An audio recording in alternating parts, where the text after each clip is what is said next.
Hi everybody, it's February 28th, 2026.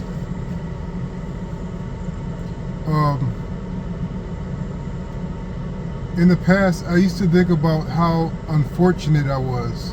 It seems like no matter what I did, compared to what I was seeing, the lives that others supposedly had, according to what was possible for my life and what wasn't coming to fruition, I used to think that I was unfortunate. And this concept of being unfortunate persisted.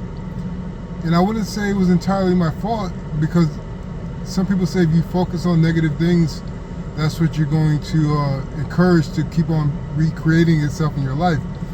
But I was so focused on being unfortunate that I disregarded the fact that, in fact, if I looked closer, if I looked at what was actually happening, I was indeed fortunate.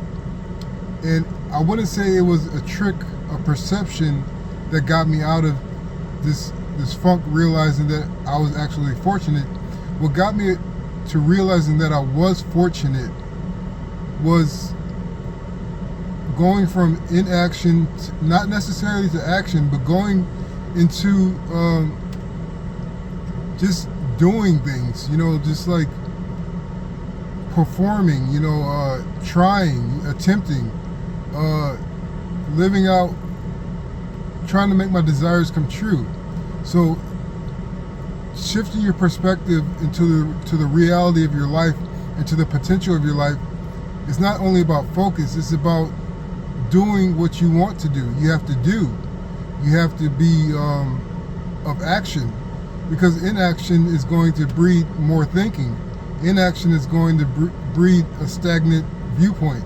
When you are active, when you are in action, you shift your perspective just by the happenstance of doing different things or being different places, and proverbially and literally. So action changes your perception into a better tune, a better accurate, having better accuracy of how you see your life and how your life actually is.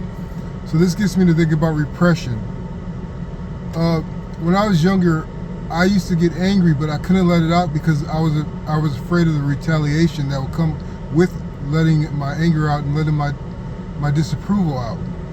And so I thought that I was repressing my anger, and I thought this was a form of weakness.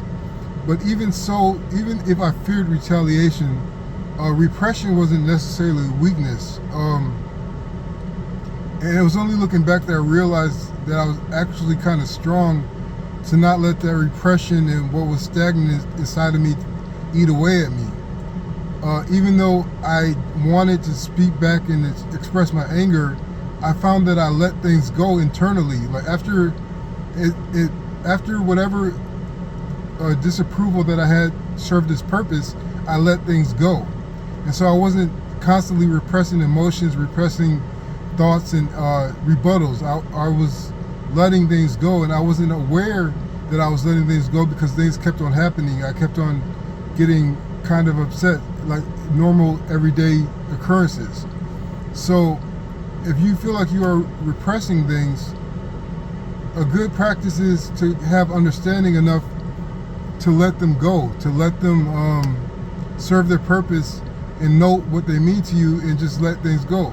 And that's easier said than done, I know, but letting things go is a sign of letting things go is a habit of encouraging peace in the world. Yes, you have to make your stand sometimes. Yes, you have to protect yourself and the ones you care for.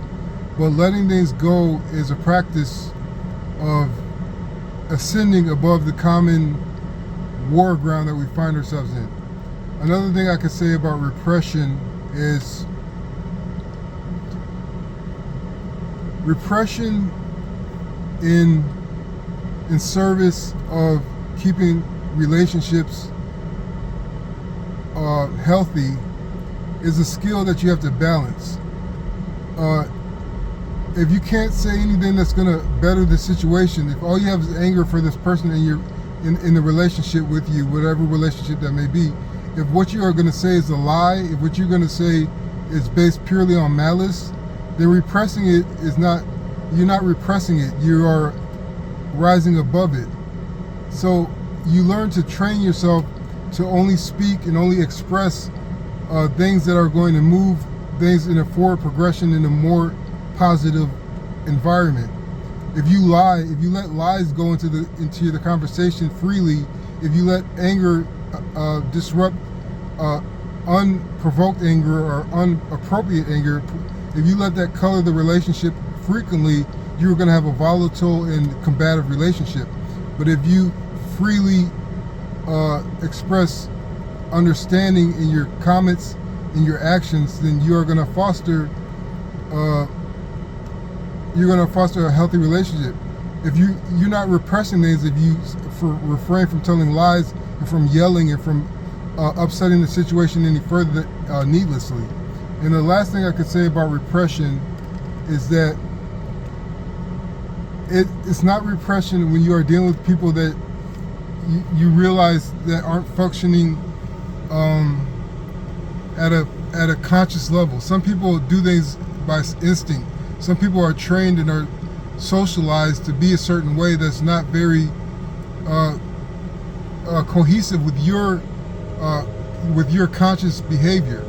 So you aren't repressing things if you don't get upset and you don't belittle people that aren't at a level where they are coming at you with an agency that is productive and equivalent to yours. I'm not saying anybody's lower or higher than you. I'm saying that some people operate at levels that they've only experienced and they only learned so far. Just because they aren't at a level of communication that you are doesn't mean they can't get there, and it doesn't mean they haven't exceeded it in the past and receded back to a more lowly level of communication. But just being patient and understanding with people that are communicating out of suffering, that are communicating out of need, just having the wherewithal to understand that and not introduce comments that are going to provoke them is not repression, that's maturity. So I hope this helps. Thanks.